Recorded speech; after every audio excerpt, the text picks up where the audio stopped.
प्रदेश कार्य समिति ने मैं संगठन के वरिष्ठता हमारे देश के और प्रदेश के नेतृत्व के सामने कहा, संगठन सरकार से बड़ा है।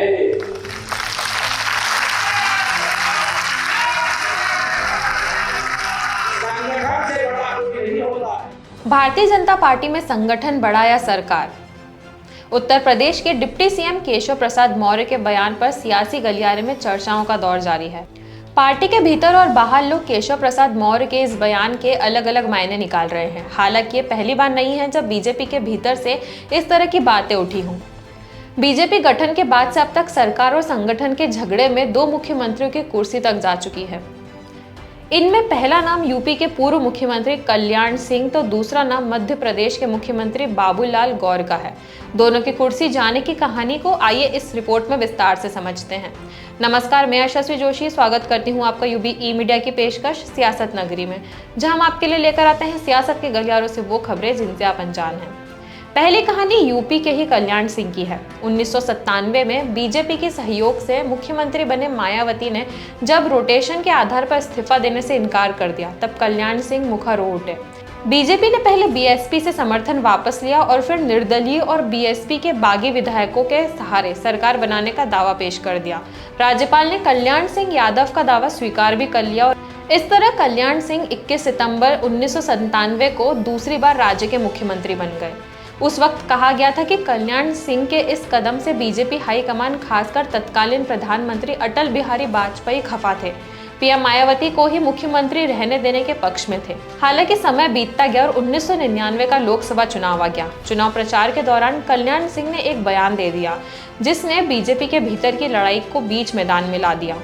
कल्याण सिंह ने कहा कि अटल बिहारी को प्रधानमंत्री बनाने के लिए पहले सांसद बनाना पड़ेगा।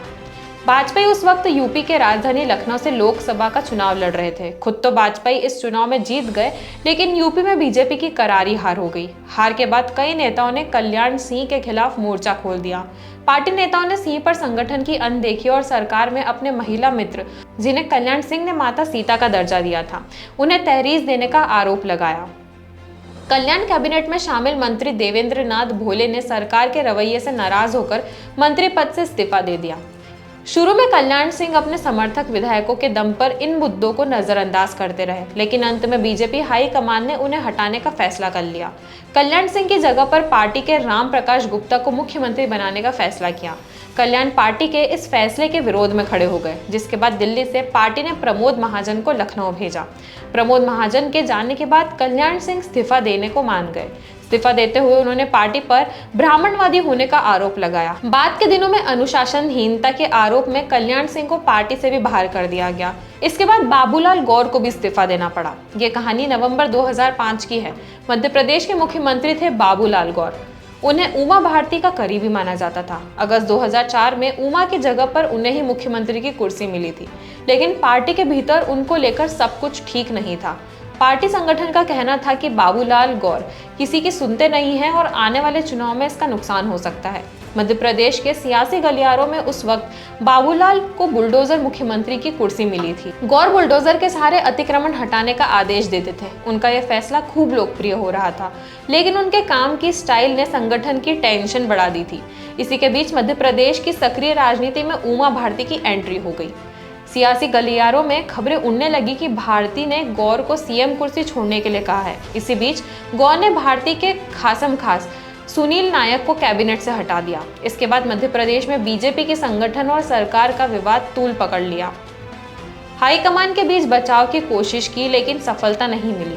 आखिर में बीजेपी हाईकमान की तरफ से अरुण जेटली पर्यवेक्षक बनाकर भोपाल भेजे गए। जेटली ने जो सुलह का फॉर्मूला निकाला, उसके मुताबिक गौर को पहले कुर्सी से हटाया गया और फिर उनकी जगह शिवराज सिंह चौहान को मुख्यमंत्री बनाया गया। तो यह थी हमारी आज की खास रिपोर्ट, और आपको यह कैसी लगी अपने विचार हमसे जरूर साझा करें। वीडियो को लाइक और शेयर करें, साथ ही चैनल को सब्सक्राइब जरूर करें। सियासत नगरी आपके लिए लाता रहेगा ऐसी ही सियासती खबरें। तब तक के लिए धन्यवाद।